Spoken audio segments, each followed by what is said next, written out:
Hi,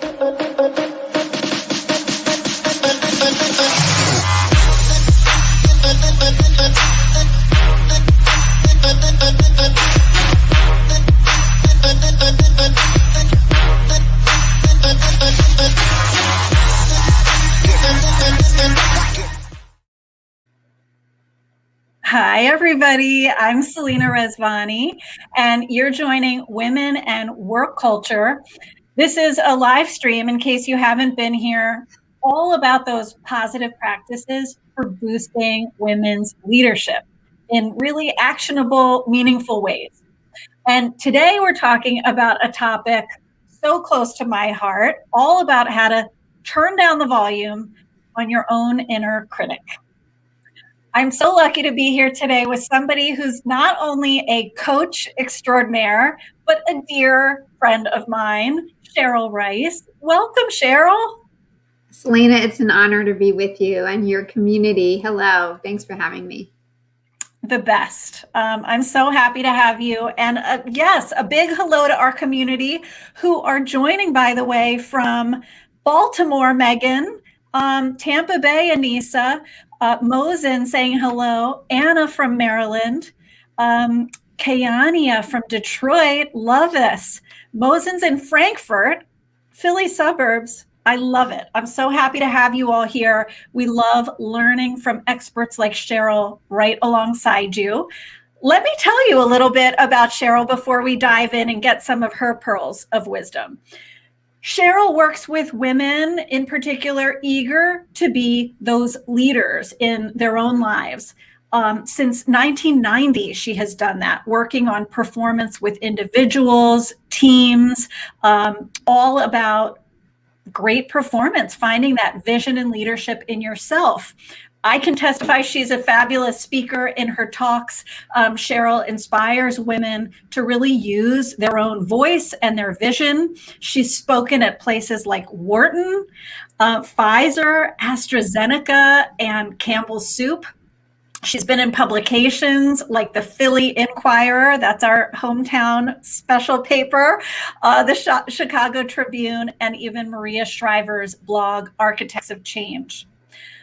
On a personal note, I think Cheryl and I went through one of those great tests of inner critic, those big moments. And I say that because we prepped together for our TEDx talks, which happened a day or two apart.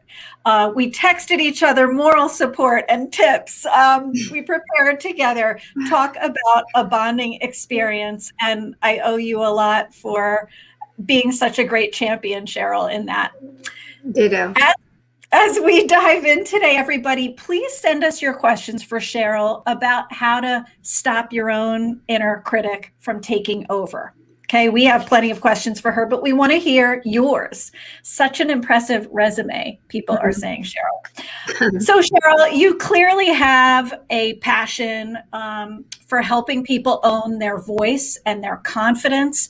What kind of got you fired up about this and made this such a major mission for you? You know, Selena, I think as with many of our passions, the seeds of my passion to help women kind of claim their own voice and be their own champion started even in my childhood when I was first sent to summer camp, and I was the most homesick summer camper you could ever imagine. And the only thing that really helped me was actually coaching other homesick campers who happened to be younger than me. And I found that if I could champion them, I was not only helping them, but I was also helping myself. And I think that really sowed the seeds for me wanting to be a coach in life and loving to champion my clients and my friends. And it wasn't until I was actually in my early 40s when, unfortunately, my mom passed away after a 6-month illness. And she had been my greatest champion, my greatest outer champion. And I realized not only did I lose my mom, but I lost my champion. And frankly, Selena, I didn't know how to do it for myself. And thus began my journey, which really led to two primary passions right now. One is it helped me write my book, Where Have I Been All My Life, which was really my journey from going from being kind of hijacked by my own inner critic to finding and declaring myself my own inner champion. And it changed my coaching in that no longer am I only there to support and champion my clients. I'm there to help them learn how to do it for themselves.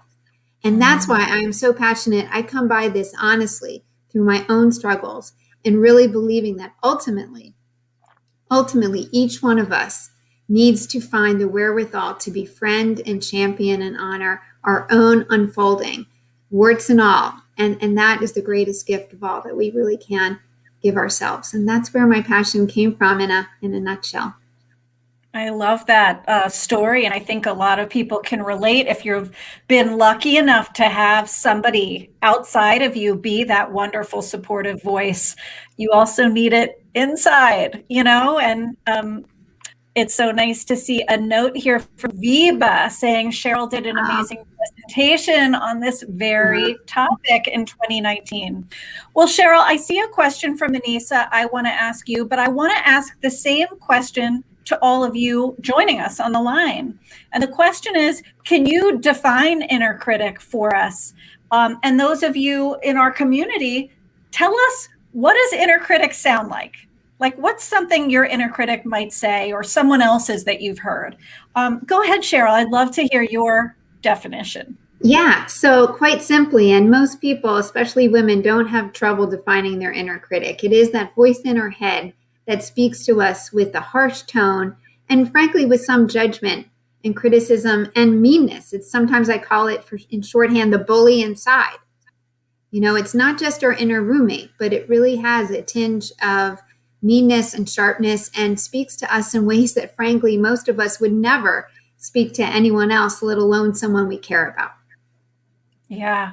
I remember you saying at one point you had people draw their inner critic.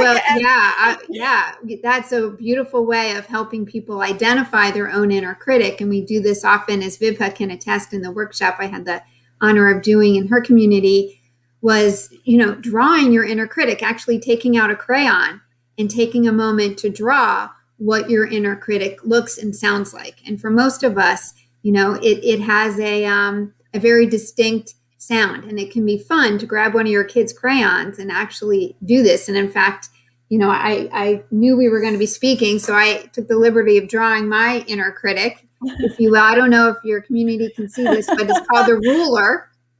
You see that, the ruler, and it looks like, a 12-inch ruler with a crown on its head. And that crown is really the judge telling me I'm not good enough in so many ways, or I'm too fat, or I'm too old, or I'm this or that. And I would imagine that people listening right now have their own version of that inner critic.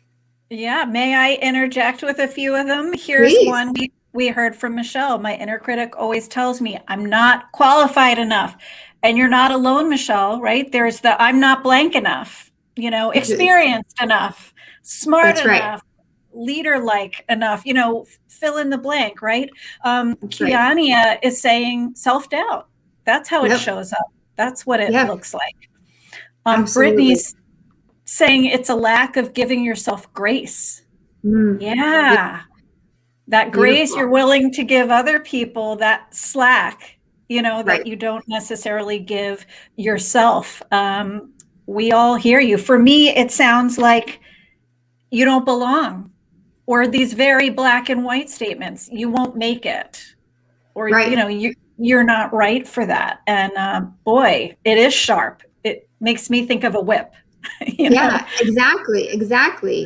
Yeah, very harsh and very dogmatic. And we can just hear the tone is not supportive at all. And it's diminishing and demeaning and ultimately defeating.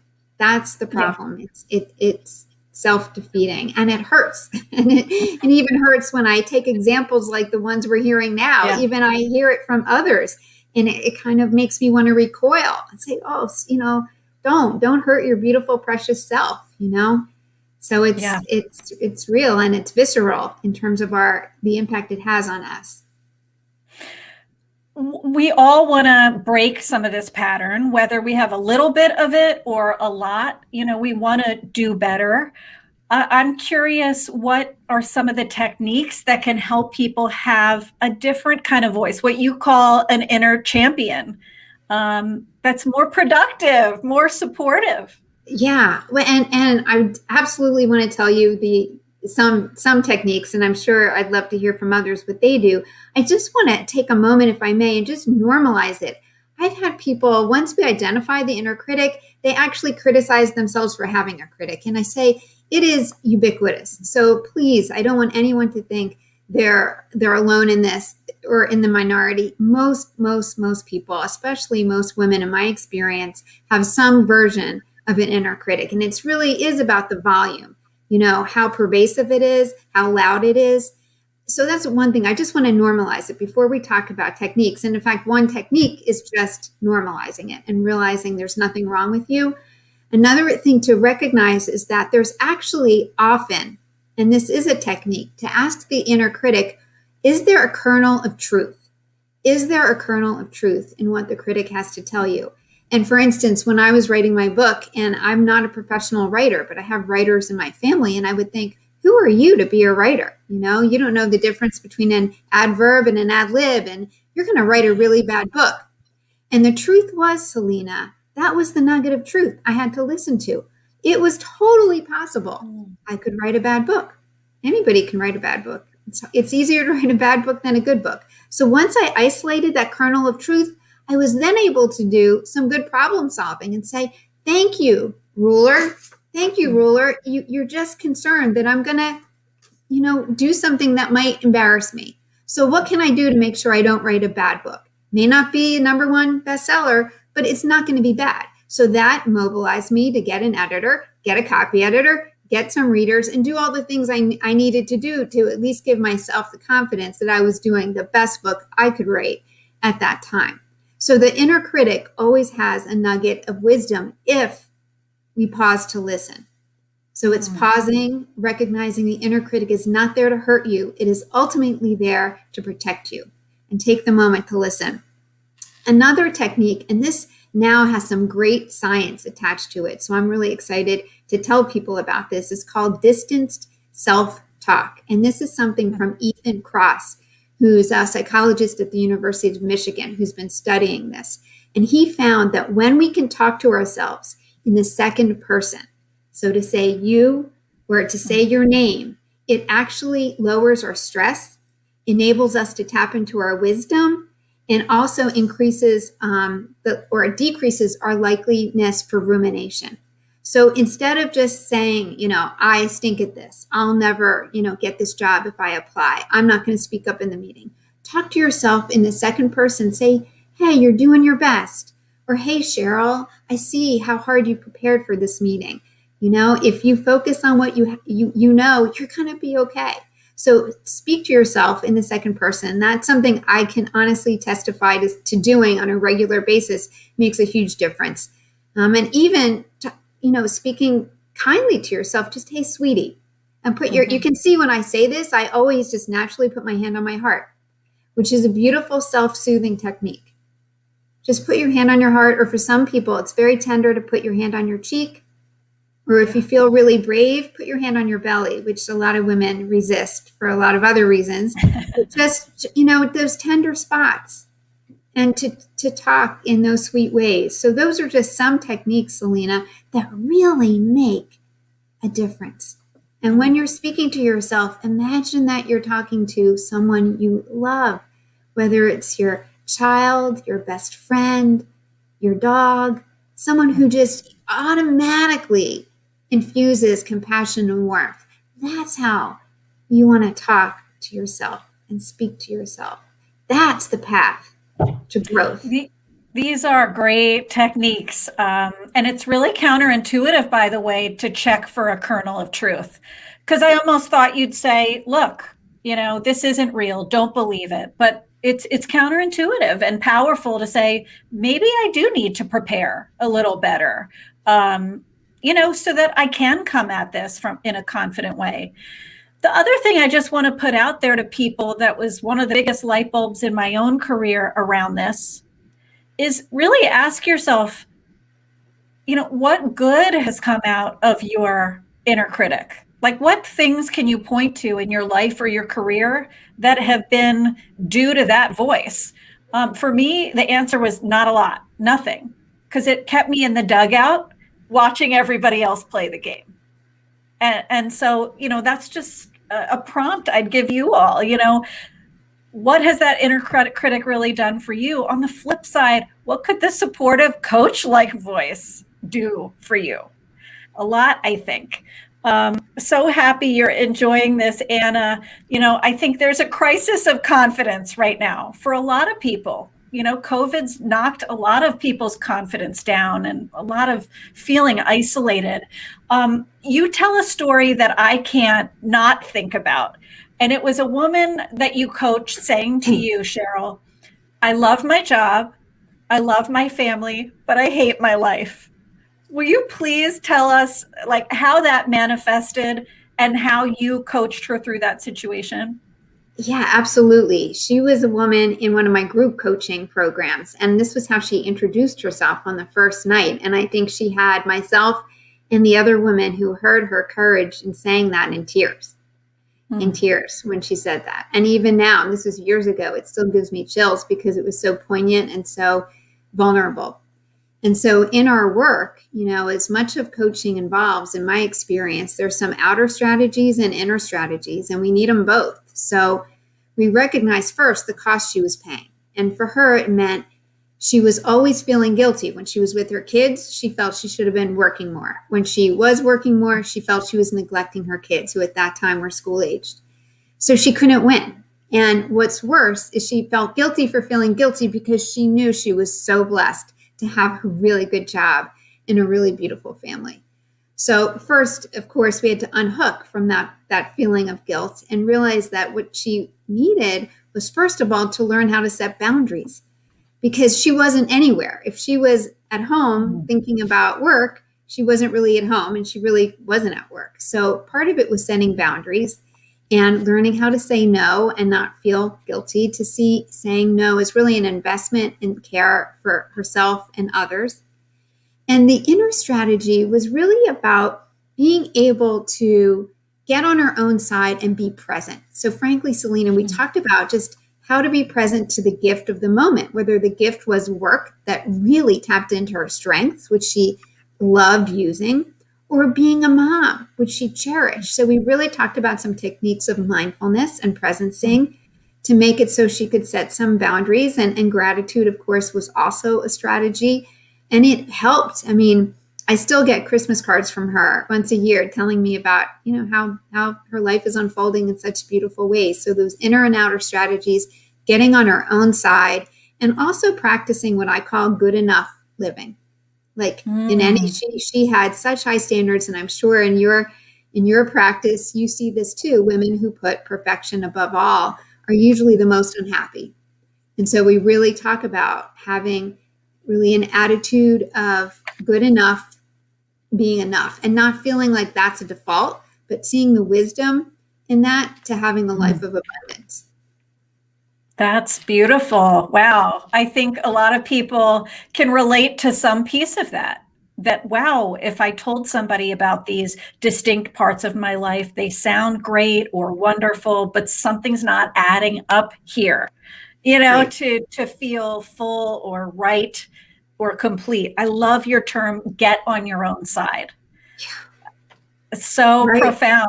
I had a mom growing up who was always said, be your own best friend. And I think of it like that, Absolutely. Yeah. Yeah, because when you think about it, and this isn't woo-woo, I just want to say this is the most practical thing we can do, because who else is with us 24/7? And Selena, nobody, in case your mom taught you a little bit about how to talk to yourself, but most of us are not taught to have really constructive conversations with ourselves, and left to our own devices, the media, culture, there's a whole host of influences that lead us to cultivating some really bad habits when it comes to self-talk and self-care. And so now we're all at an age and a stage where it's time for us to take responsibility and become really aware of our talk, and when need be, edit it and improve, upgrade our conversations with ourselves. We won't regret it. I love it. So let me encourage our community. If you have questions for Cheryl, this is your chance. She has so many truth bombs on this topic that please do chime in with your questions for her. Cheryl, let's say we're getting better at this after this live. We're maybe more aware about that inner critic, that voice. Let's say we notice it, in the moment. Is there anything we could do as we're saying, oh, okay, it's starting? Yeah.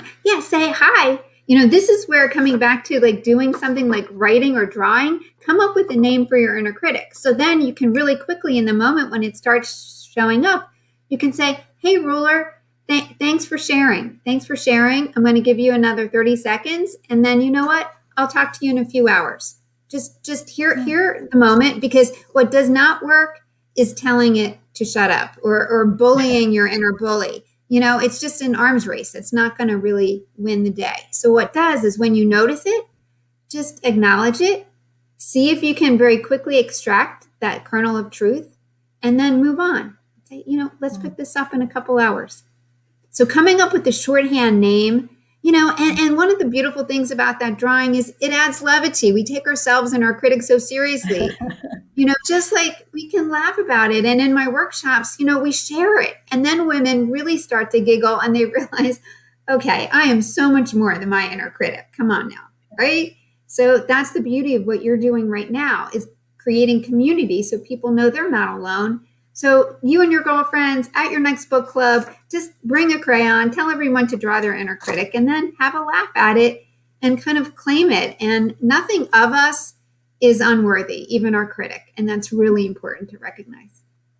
That is so powerful. That is so powerful. So it's not something to be banished. It's not something, to send to the naughty corner, never to be heard from again, but it's something to kind of embrace on a level and reason with, like, and hey, have compassion for, and to talk sweetly to. I know you're really scared that I might not nail this presentation, or I might not get this job if I go for it. But you know what? I can handle it. So you want it, like, the inner critic is sometimes like just a child, a tantruming child. And it just needs a little bit of our compassion. We are so much bigger ultimately than our critic. It's the power we give it that distorts the impact it has and gives it just too much of a voice. You wouldn't give a toddler the keys to your car, right? Yeah. But you wouldn't also put the toddler in a closet either and say, only come out at dinner. You wouldn't do that. You'd find a way, right? Right. It's really important. One of my favorite things you said was around having a sense of humor about it and lightening up a little, which is, again, not intuitive to do when you're in the throes of doubt. But I like to think of my own inner critic like a helicopter parent who's overprotective and kind of wants to wrap me up in bubble wrap and protect me from it, from everything. And it's like saying, I got this, Mom. I got this, Dad. I can do this. Beautiful. Beautiful. We have a great question here from Masa, who's asking, do you think culture to culture, the concept is different? Some cultures are more expressive, for example, than others. I would imagine there are differences in how the inner critic shows up. I can't speak to specific ones, but I'd ask Masa. I'm curious what her experience is in that.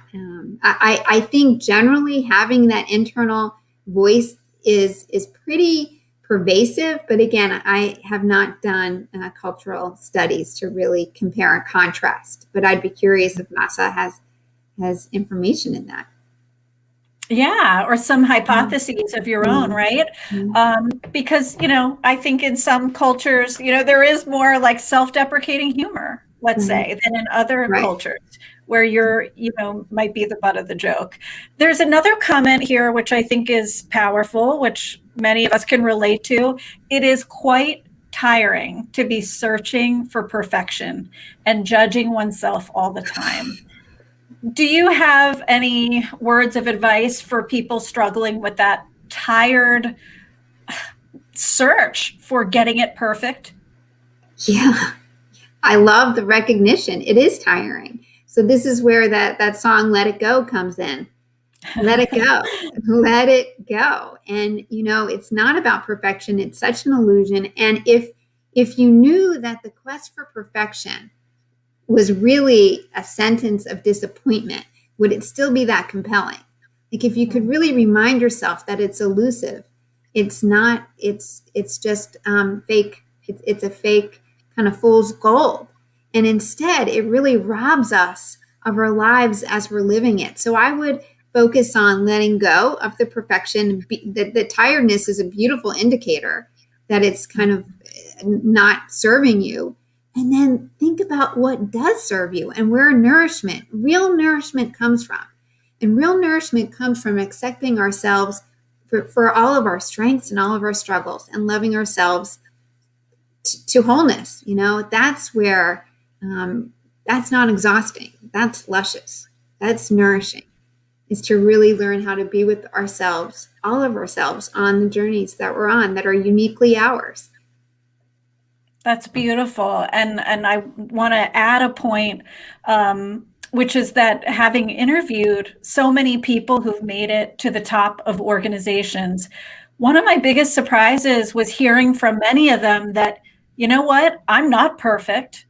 I didn't get this the first try, this job or this thing. This idea that, look, I'm not perfect, but I'm more tenacious than most people. Yeah. That really stuck with me. Yeah. That maybe perfect isn't really where it's at. And that tenacity, Selena, is that what I'm hearing underneath what they're saying is, I'm okay. If I fail, that's okay. That's part of the journey, are those missteps and failures, but I can tolerate failure.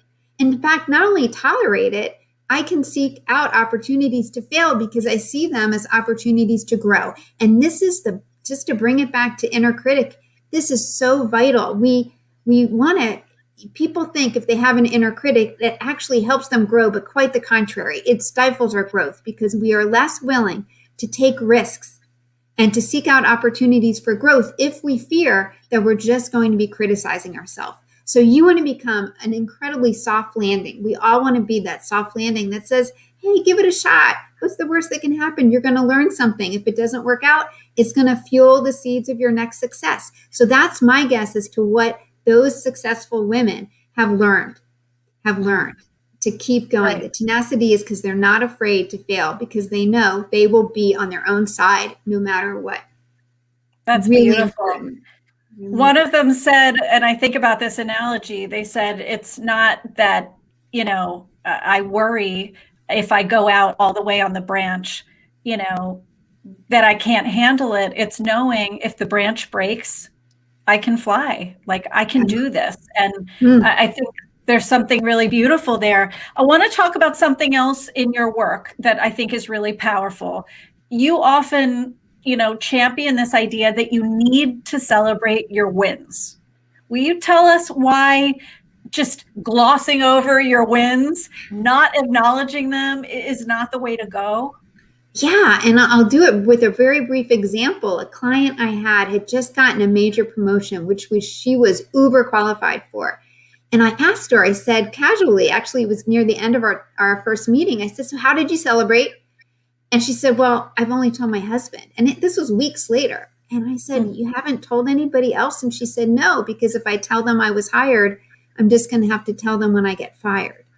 So that, again, one of those comments, Selena, that goes right to my heart. And so her homework was to actually find respectful ways that she felt comfortable telling other people about her promotion, which she did. And I think what that does when we rob ourselves of the opportunity to share our wins, we really, number one, rob ourselves of the opportunity to find compassion for when we haven't won, and we're depriving, first of all, ourselves of inhabiting the good things that most of us are striving for. So there's a kind of disembodiment and disownership, which isn't really healthy for us. And it also deprives others of being inspired, especially those younger than us, or people who love us. It deprives them of a chance to champion and celebrate us, or to be inspired by our path. So done with humility and kind of grace, as one of the women said earlier, it is an essential practice in kind of owning our who we are and our strengths. It is really essential. Again, people often think it's like, oh, I'm bragging. Well, that's the other end of the spectrum. No one's asking you to brag, but we are asking you to try on just claiming your truth, claiming your accomplishments and letting other people celebrate that with you. Yeah. I love that. One of my mentors told me, if it's true, it's not bragging. Let's say Very that well together, said. all of us. Yeah, If it's true, absolutely. it's not bragging. Right. Right. Right. You know, if you created that efficiency, you launched XYZ, you forged ABC relationship, those are facts, you know, Yes. and deserve your ownership. Right. That's right. And to teach other people to do that for themselves by modeling it. I love it, because no matter what your level, there are lots of eyeballs watching you, watching how you take a compliment, how you handle a setback. That's right. You know, how you handle a straight up mistake that you completely made, and watching and maybe fashioning themselves after what you do. Yes, it just all does come down to, realizing that we as individuals matter. Our lives matter. Our strengths matter. Our sorrows matter. Our wounds matter. Our humanity matters. And for us, again, to learn how to first and foremost just legitimize that. Just first and foremost, to legitimize our own humanity for ourselves, really, to me, is the foundation from which just all good things can spring. Like the most important elements of growth in life spring from that essential belief that, we belong, we're enough, and we matter. That is so beautiful. I want to ask you, Cheryl, do you have some parting words, something you really want to stick in our minds when we think about this inner critic topic? This is our tradition to end with a parting truth bomb. Yeah, I would just say the parting truth bomb is realizing that there is no getting it right. There's just getting on your own side with warmth and with abiding friendship, and realizing in your bones that you matter. That's my truth bomb. I love it. I love it. You matter. So a great prompt for all of you. What's one accomplishment that you could share with another person today? A meaningful accomplishment that matters to you, instead of being bashful. How about sharing it, relishing it? That's something Cheryl's taught me how to do. Cheryl, you talk about nourishment. You've given all of us so much nourishment today. You are a great gift to the world, helping people move some of these blocks, sometimes self-imposed blocks, so we can do big things, and really set out to meet our goals. Thank you. For all of you who might like to stay in touch with Cheryl and follow her, please do. You're going to see notes in the comments to connect you to her website, her LinkedIn and Facebook profiles, her book, and her wonderful social movement she somehow found time to launch in all of this other exciting stuff called the You Matter Marathon. So thank you, Cheryl. I hope you also stay in touch with me, everybody. I would love for you to do that, including my complete confidence course on LinkedIn. Sign up to be part of my newsletter. Follow me here on LinkedIn if you're not already. I want to say thank you again. Stay healthy, stay well, and lead on.